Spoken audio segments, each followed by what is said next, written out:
네, 여러분 안녕하세요. 이윤규 변호사입니다. 오랜만에 제가 합격 수기 하나 들고 왔는데요. 굉장히 좀 감동적인 합격 수기고 여러분들께서도 좀 여러 번 들으시면서 한번 이때 의지 이런 것들 좀 새기시면 좋겠어요. 저는 참고로 요거 일단 좀 울었습니다. 한번 제가 쭉 한번 읽어봐 드릴게요. 제가 평소에 이제 공부법 위주로 전달해 드렸는데 오늘은 좀 의지적인 부분들, 야, 이런 분들도 계시구나. 그래서 우리가 내 삶을 한번 돌아보는 그런 내 의지를 한번 돌아보는 계기가 됐으면 좋겠습니다. 여기 상단에 있는 제목은 제가 임의로 붙인 거예요. 원문은 나와 있지는 않습니다. 필요한 부분들만 제가 좀 옮겨봤어요. 미래는 결정되어 있지 않다. 호랑이는 죽어서 가죽을 남긴다고 하였다. 언젠가는 반드시 합격기를 쓸 기회가 오리라 믿었던 것이 오늘에야 이루어진 셈이다. 미리 합격할 거라 생각하셨다는 거죠. 합격의 감격도 지난 역사의 한순간으로 기록되고 이제는 새로운 날을 잉태하는 순간들이 매일 다가서고 있다. 수험 시절에는 봄이 오는가 싶으면 이미 가버리고 없었다. 너무 힘드셨고 그죠? 사법연수원에 화사하게 어우러진 꽃들이 새내기들을 축하하고 있다. 이제 사법시험 합격해서 변호사가 되신 거예요. 그죠? 얼마나 누려보고 싶었던 순간인가. 감회도 깊은 게 사실이다. 새 인생의 출발을 앞두고 묻혀진 지난 날들을 새롭게 조명하고 남은 여정을 예비하고자 이 글을 적게 되었다. 합격기 이렇게 시작하는데 이 부분이 제가 좀 여러분께 전달하고 싶은 부분입니다. 사법시험을 처음 생각한 것은 중2 때이다. 당시에 뇌리를 메웠던 최대의 것은 사람의 장래가 결정되어 있느냐 또는 결정되어 가는가였다. 결론은 후자였다. 미래가 결정되어 있지 않다고 믿으셨다는 거죠. 이로써 긴 고시 여정이 태동하게 되었다. 참고로 사법시험에 7번 떨어지고 8번째 되셨고 총 13번인가? 아마 그렇게 이제 시험을 치신 걸로 제가 알고 있어요. 다른 시험까지 이제 같이 치셨거든요. 중간에 경력들이 좀 있으세요. 19살에 중학교를 졸업했다. 보통보다 늦은 셈이다. 어려운 현실은 아주 자연스럽게 진학을 포기하게 만들었다. 고등학교 진학을 포기하셨다는 거죠. 현실 문제보다는 스스로 남은 생을 개척해 가고자 택한 길이라 함이 솔직할성 싶다. 고등학교 진학은 못했으나 이로 인해 꿈을 버린 것은 아니었다. 독학으로 검정고시를 보고자 했다. 이유는 사법시험 도전으로 가는 디딤돌이 될 것이라 여겼기 때문이다. 중학교만 나오고 사법시험 쳐보겠다 이렇게 마음을 먹으신 거죠. 혈서를 쓰다 두 번째. 20세가 되던 1976년 1월 4일 상경했다. 생전 처음 보는 기차요. 장거리 여행이었다. 화곡동에 있는 어느 독서실에서 머무르게 되었다. 친척도 없고 경제적 여건도 궁핍하여 독서실에서 24시간을 보내야 했다. 밤이면 의자 서너 개를 일렬로 하여 누워야 했고 번호로 밥을 지었다. 그런데 얼마 되지 않아 그곳 이용자들이 호기심과 함께 큰 웃음거리가 되었다. 중졸자가 고시 공부를 한다는 것이 그 이유였다. 분명 나는 돈키호테였다. 아무도 알아주지 않았으나 묵묵히 자리를 지켰다. 그러나 법은 깨우치기가 쉽지 않았다. 뿐만 아니라 물질의 궁핍으로 끼니를 건너뛰어야 되는 일이 많았다. 고향에 계신 어머니는 송금할 입장이 못 되었다. 빵 몇 쪽과 라면으로 연명해 가야 되는 형편이 계속되었다. 풍족하지는 못하나 항상 배불리 먹고 편히 발 뻗고 잘 수 있는 고향집이 몹시 그리웠다. 항상 포근함을 준 어머니가 보고 싶었다. 당장이라도 짐을 싸매고 달려가고 싶었다. 힘들면 다들 이렇게 느끼죠. 지방에서 서울 오신 분들. 저도 마찬가지였고. 자, 그러나 단 한 번의 인생을 순간의 고통 앞에 헛되어 보낼 수는 없는 일이 아닌가. 이거 꼭 기억해 두시면 좋겠습니다. 힘든 현실과 열악한 학력에서 비롯되는 공부의 부진을 극복하고자 독서실 옥상에 올랐다. 백지를 앞에 두고 무릎을 꿇었다. 그리고 새끼손가락을 어금니로 물어뜯었다. 혈서를 쓰려고 하신 것 같아요. 아무리 물어도 표피가 찢어지지 않았다. 영화에선 그리도 쉽게 혈서를 쓰던데 할 수 없이 면도날로 배웠다. 그리고 흰 종이 위에 마음의 결심을 담았다. 필승. 이렇게 필승이라고 혈서로 쓰셨어요. 세 번째, 실패에 굴복하지 않다. 아무래도 사시 공부는 무리였다. 이제 중간에 생략을 좀 했습니다. 그동안의 체험과 주변의 빗발치는 충고를 받아들여 9급부터 7급을 거쳐 고시에 도전키로 했다. 검찰 서기보 시험을 먼저 보기로 방향을 전환했다.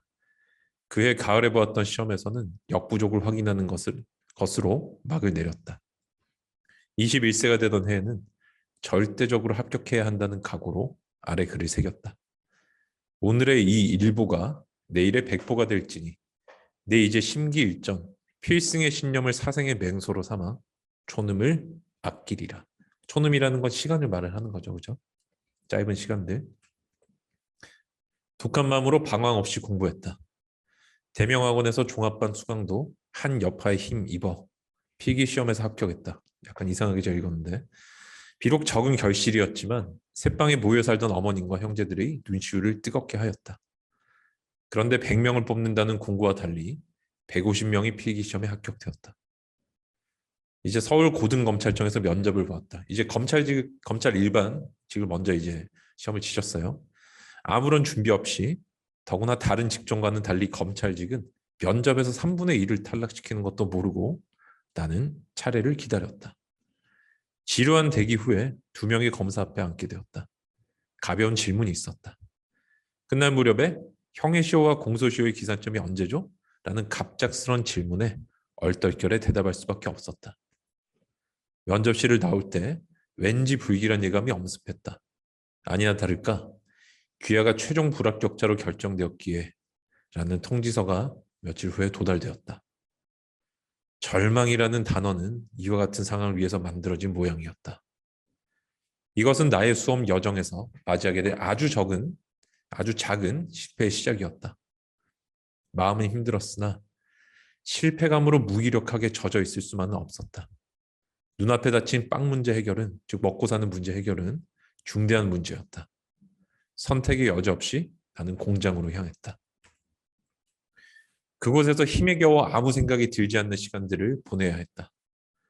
빈번한 철야 작업을 하면서 황량한 장안동 벌판을 바라보았다. 이 다음이 정말 놀랍습니다.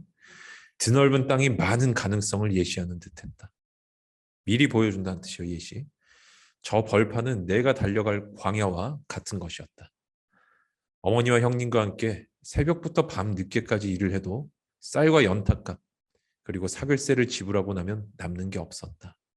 사글세 한번 찾아보세요. 좀 젊으신 분들. 황금 같은 장래를 죽이면서 청년이 생계 유지를 위해서 살 수만은 없었다. 꿈을 위해 살고 싶었다는 뜻이죠. 이빨을 악물고 두 눈을 부릅뜨면 장래가 열리고 미래가 보인다는 각오로 다시 공부를 시작했다. 22살에 한양대에서 필기시험을 봤다. 이어 필기와 면접시험 모두 합격했다. 이는 정말로 하찮은 한 발에 불과하였지만 큰 걸음이었다. 이제 검찰직 지신 그거 말씀하시는 거예요. 그해 가을 방위복무를 하게 되었다. 격일제로 출근하는 야간 경계병이었으나 공부하기에는 적격이었다. 당신이 꾸시던 꿈에 비하면 하찮다 이런 뜻이고 검찰직 시험이 하찮다는 뜻은 아니에요. 오해하시면 안 됩니다. 이제 9급을 먼저 치셨죠. 그 다음에 7급 검찰직을 준비했다. 한시도 실수가 없었다. 어린 시절에 어쩔 수 없이 힘겨운 형실에 지배되었으나 이제는 내 힘으로 장래를 개척할 수 있는 위치가 되었기 때문이다. 그러나 합격자 명단에 내 번호가 없다는 전하의 금속성 소리에 온몸에 힘이 빠지고 그대로 땅속으로 스며들어가는 것만 같았다. 수화기로 올려놓을 힘도 없었다. 또 안 됐구나. 이렇게 하지 않으면 살 수가 없나? 발길이 가는 대로 무작정 걸었다. 참 물론 뭐 고통도 많이 느끼셨지만 놀랍죠. 22살인데 이제 내 힘으로 장래를 개척할 수 있는 위치가 되었다고 생각을 하셨다는 거예요. 요즘에 22살일 때는 우리가 이런 심중한 생각들 조금 한번 해볼 계기가 좀 예전보다 적은 것 같은데 한번 되돌아보면 좋을 것 같아요. 자, 그다음 밤늦게 집에 돌아오니 비좁은 방 한 칸에 어머니와 형님, 누나 여동생이 누워 있었다. 그 모습을 보는 순간 조금 전까지의 나의 고뇌들이 얼마나 감상적인 사념이었던가를 절감했다. 아무 생각 말고 앞만 보고 가자. 몇 번의 실패를 거듭할지라도 꺾이지는 말자. 나에게 우리 집의 장래가 달렸다. 만약 신이 있다면 나의 신념과 의지에 축복을 내릴 것이다. 자, 그다음 네 번째, 제도가 바뀐다고 꿈이 바뀌진 않는다. 이것도 여러분들께서 좀 잘 한번 들어보셨으면 좋겠습니다. 이러던 6월 어느 날 퇴근 무렵에 석간신문이 문틈에 있는 것을 집어든 순간 놀라움을 금할 수 없는 기사를 발견했다. 그것은 사법시험에 관한 제도 개선 공청회 내용이었다. 참석자 대부분이 응시 자격을 법과대학 졸업자로 제한하자는 데 의견을 함께하고 이를 검토하기로 한다는 것이었다. 순간 망치로 머리를 얻어맞은 듯한 충격을 느꼈다. 독학으로 사실을 합격하자고 이제껏 벼려왔던 것이 아닌가. 나는 이 사회가 사시 합격자에 관하여 역경 속에서 독학으로 합격한 인간 승리자가 아니라 정상적인 법과대학 교육을 받은 자를 원하고 있음을 비로소 알게 되었다. 그렇다면 대학을 가야 했다. 여러분들 이제 사법시험 같은 경우는 중간에 법과대학을 합격해야만 칠 수 있는 걸로 이렇게 또 바뀌었어요. 그래가지고 지금 이제 로스쿨 나와야 변호사 되실 수 있죠. 아마 고민하시는 분들 저한테 또 문의 주시는 분들이 많은데 이 수기가 좀 참고가 될 것 같습니다. 그때보다 상황이 나아지면 나아졌지 악화되진 않았을 것 같거든요. 전반적인 경제 여건들 먹고 사는 것들이.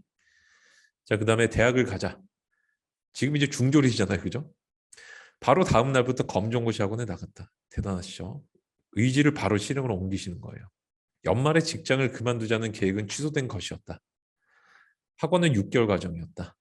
3년 과정을 위와 같은 단기간에 해치우는 것이기에 부담이 많았다. 당연하죠.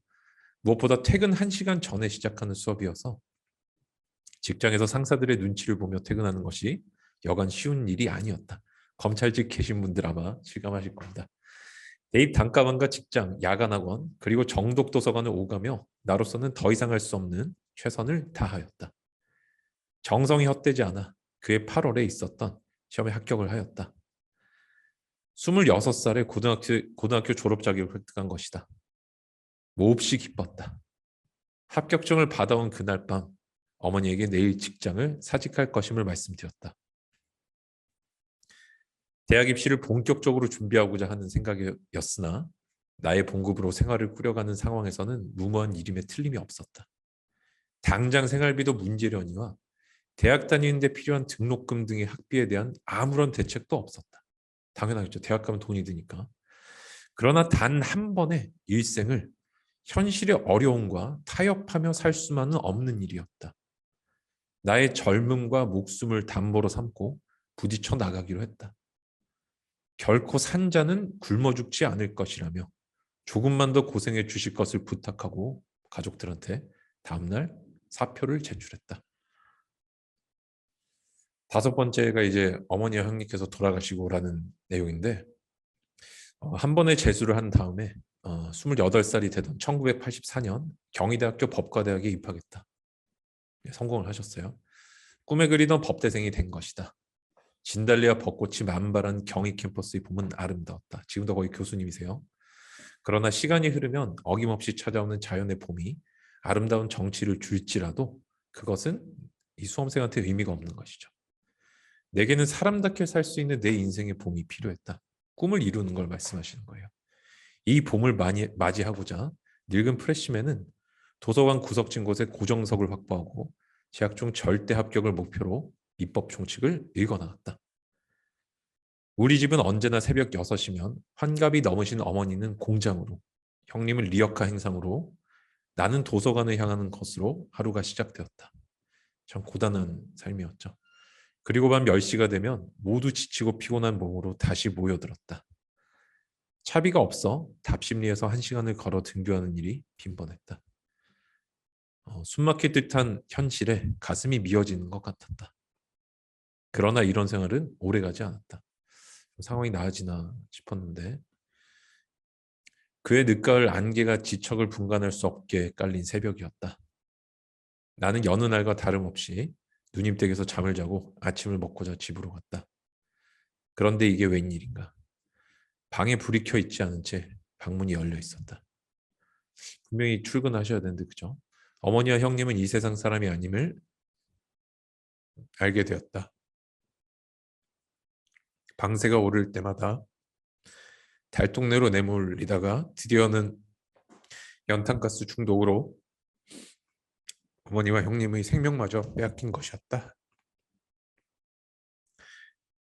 어두운 방 안에 석고상처럼 누워있는 두 시신은 가난의 재물이었다. 우리도 사람답게 살자며 새벽을 깨우던 분들은 다시는 일어설 수 없는 길에 접어든 것이었다. 형근이 내가 곧이 붙는 것을 보지 못하고 죽으면 내가 눈을 감고 죽지 못할 것 같다. 생전에 입버릇처럼 말씀하시던 어머님은 두 눈을 부릅뜬 채 누워 계셨다. 나는 그분의 초점 잃은 두 눈을 쓸어내리며 말씀드렸다. 어머니, 제가 곧이 붙으면 울겠습니다. 저는 절대로 물러서지 않겠습니다. 혹독한 가난에게 두 생명을 빼앗겼다는 패배감으로 나는 괴로워했다. 얼마나 마시고 피워댔는지 모른다. 틈만 나면 벽제 공동묘지로 달려가 눈 덮인 무덤에 고개를 파묻고 통곡했다.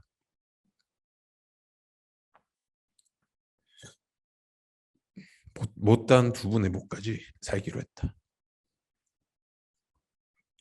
이게 이제 편지 쓰신 내용이에요. 나중에 공부하다 힘들 때.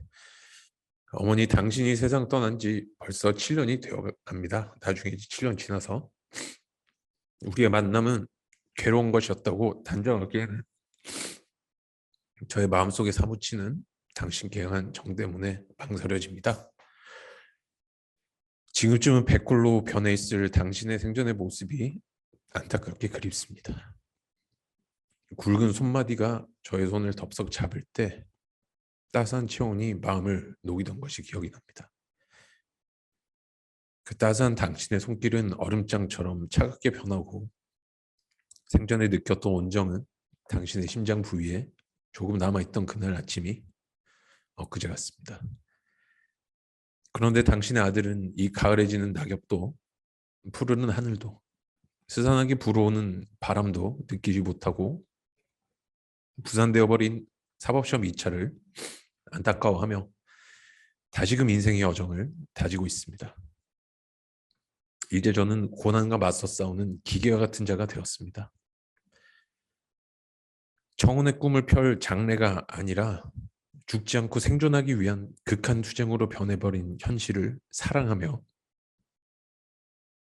슬프며 홀로 울고 외로우면 당신을 생각하며 열심히 살렵니다.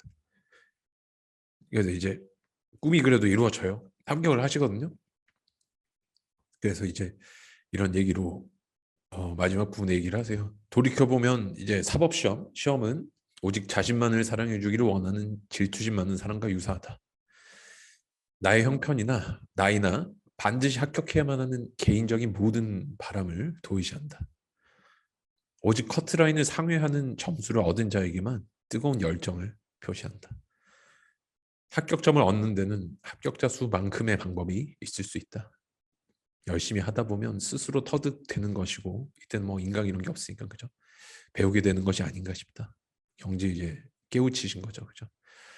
단 한 번의 인생을 가치 있고 소신껏 살고자 택한 법조인이 되려는 문턱에서 온 젊음을 바쳤다. 부족한 능력이지만 최선을 다해 온 것이 오늘날 나의 모습이다. 그리고 이제 정영국 교수님이세요. 예, 아까 말씀드린 대로 구급 이제 뭐 이제 시험 지급 치셔가지고 중앙지방검찰청, 부산지방검찰청 이제 일반직 하시다가 경희대 이제 법과대학 졸업하시고 사법시험 합격하셔서 지금 이제 법학 박사 따시고 그리고 이제 법학전문대학원 교수로 계시거든요. 제가 이제 중간에 좀 감정이 울컥해서 조금 자질이 좀 있었는데 요즘에 우리는 되게 꿈을 많이 잊고 살아가는 것 같아요. 우리가 진짜 간절하게 원하는 게 뭔지 우리가 정말로 소중하게 생각해야 되고 타협하면 안 되는 게 뭔지